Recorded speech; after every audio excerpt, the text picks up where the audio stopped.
Assalamualaikum warahmatullahi wabarakatuh. Saya Tris Munarsi dari SD Negeri 12 Godok, calon guru penggerak Angkatan 10 Kabupaten Sanggau, Kalimantan Barat. Video ini adalah penerapan segitiga restitusi untuk menyelesaikan permasalahan atau kasus murid di sekolah saya. Restitusi adalah proses menciptakan kondisi bagi murid untuk memperbaiki kesalahan mereka sehingga mereka bisa kembali pada kelompok mereka dengan karakter yang kuat. Menurut Gozen 2004, restitusi di sini bukan untuk menebus kesalahan. Restitusi adalah sebuah tawaran dan bukan paksaan. Restitusi fokus pada solusi dan dapat mengembalikan murid yang berbuat salah pada kelompoknya. Segitiga restitusi merupakan tahapan tindakan yang dilakukan guru untuk membawa siswa menepati kesepakatan kelas yang telah ditetapkan dan diakui secara sadar dan terbuka ketika melakukan kesalahan serta merasakan kenyamanan ketika telah berperilaku jujur. Langkah-langkah segitiga restitusi adalah menstabilkan identitas, validasi tindakan yang salah, dan menanyakan keyakinan. Pada tahap menstabilkan identitas dilakukan berdasarkan prinsip membuat kesalahan adalah bagian dari proses pembelajaran yang nantinya akan menggeser identitas gagal ke identitas sukses. Selanjutnya, tahap validasi tindakan yang salah dilakukan dengan berdasarkan prinsip setiap perilaku berupaya memenuhi suatu kebutuhan tertentu. Guru akan bergeser dari pemikiran stimulus respon menjadi proaktif, sehingga dengan mengenal dan mengakui kebutuhan murid akan memperbaiki hubungan dengan murid. Tahap terakhir adalah menanyakan keyakinan. Pada tahap ini, murid akan diberi pertanyaan-pertanyaan yang bermakna untuk memunculkan motivasi secara intrinsik, sehingga mampu mengaitkan keyakinannya dengan tindakan yang salah. Di dalam skenario segitiga restitusi, terdapat kasus 1 anti pelajaran matematika. Rivi, siswa kelas 5A, dia akan menolak ketika Bu Kris akan memulai pelajaran matematika. Walaupun sebelumnya telah memberikan penawaran dengan beberapa pilihan, mau belajar tematik atau matematika. Lebih banyak. Ibu ingin berbicara denganmu. Ibu melihat sikapmu yang sangat membenci matematika sehingga nilai kamu jauh tertinggal dari teman-temanmu. Ada apa, Rivi, kalau boleh Ibu tahu? Selamat pagi, Bu. Ya, saya memang tidak suka dalam pelajaran matematika. Itu karena saya sangat benci dalam pelajaran matematika. Saya tidak suka menghitung, apalagi kalau melihat angka-angka. Iya, Ibu mengerti. Ibu pernah mengalami hal yang sama seperti kamu ketika Ibu SD. Tapi Ibu segera menyadari kesalahan Ibu dan segera memperbaiki akan betapa pentingnya matematika dalam kehidupan sehari-hari. Saya pusing dan bingung yang mengakibatkan saya benci dalam pelajaran matematika. Ditambah dengan cara yang membosankan membuat saya semakin bingung dan semakin benci dalam pelajaran matematika. Ibu paham apa yang kamu alami, tapi perlu diingat bahwa pelajaran matematika itu sangat penting.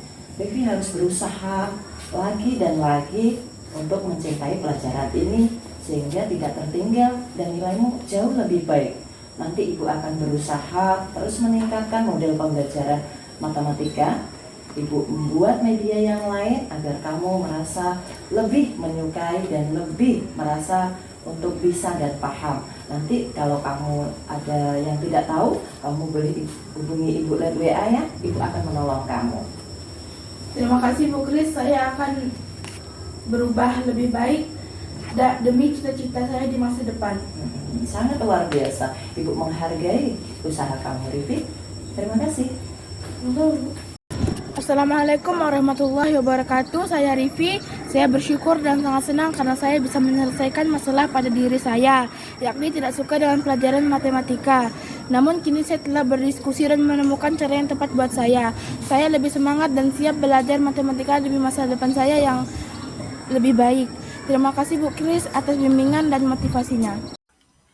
Kasus kedua, membuli teman.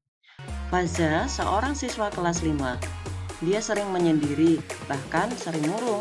Semangat belajarnya menurun. Dia yang besar dan tumbuh dari keluarga yang ekonominya tergolong rendah.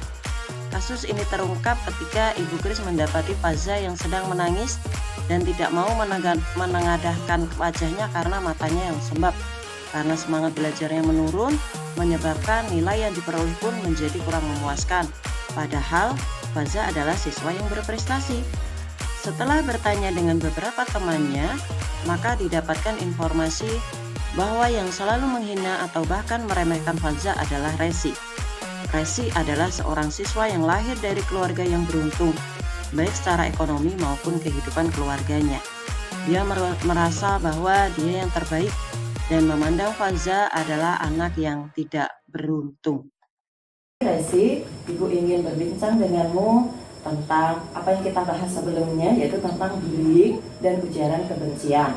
Ibu mendengar kamu melakukan sesuatu sama Faza. Kalau boleh tahu apa yang kamu lakukan terhadap Faza? Selamat pagi Bu, ya saya merasa benci dengan Faza yang keluarganya kekurangan dan bahkan keluarganya pun tidak harmonis. Gitu ya, Ibu paham. Ibu paham tentang perasaanmu, Resi. Kamu mungkin merasa bangga, senang karena keluarga kamu harmonis dengan apa yang kamu miliki. Tapi Ibu ingin mengetahui, apa yang membuatmu terus menghina Faza? Saya merasa puas dan bangga ketika melihat Faza menangis. Saya ingin menunjukkan kepada Faza kalau kehidupanku beruntung. Sedangkan hidup Faza tidak beruntung. Saya ingin membuat Faza semakin menderita. Ibu mengerti perasaanmu, Resi. Keadaan ekonomi keluarga kamu bagus, keluarga kamu bahagia, harmonis. Namun, apakah kamu harus melakukan seperti itu? Melakukan membuli atau membenci Faza dengan caramu seperti itu? Mungkin saya harus banyak belajar dan memiliki sikap empati dan simpati agar bisa membantu orang lain yang sedang mengalami masalah atau kehidupannya tidak seberuntung saya. Nah, betul sekali Resi. Ibu sangat setuju dengan perubahan yang akan kamu lakukan nanti. Dengan kesadaran kamu ingin bergaul dengan siapapun tanpa membedakan agama, suku, ras, dan budaya. Terima kasih Resi. Terima kasih Bu, saya akan berusaha lebih baik lagi dan akan memperbaiki sikap saya yang kurang terpuji. Iya, terima kasih. Selamat pagi, nama saya Resi. Saya sangat bersyukur dan bahagia karena Ibu Kris telah membuka mata dan hati saya. Karena semua manusia memiliki kelebihan dan kekurangan. Kelebihan saya adalah kekurangan yang lain, pun sebaliknya. Kini saya akan berbagi kebahagiaan dan saling menghormati satu dengan yang lain. Terima kasih Bu Kris. Kesimpulan dari penerapan segitiga restitusi kali ini adalah penanganan kasus yang dilakukan guru dengan pendekatan restitusi. Diharapkan guru dapat memposisikan dirinya sebagai manajer dengan mengajukan pertanyaan-pertanyaan bermakna yang membuat murid lebih percaya diri, lebih mandiri, dan lebih bertanggung jawab. Demikian pemaparan penerapan segitiga restitusi di sekolah saya.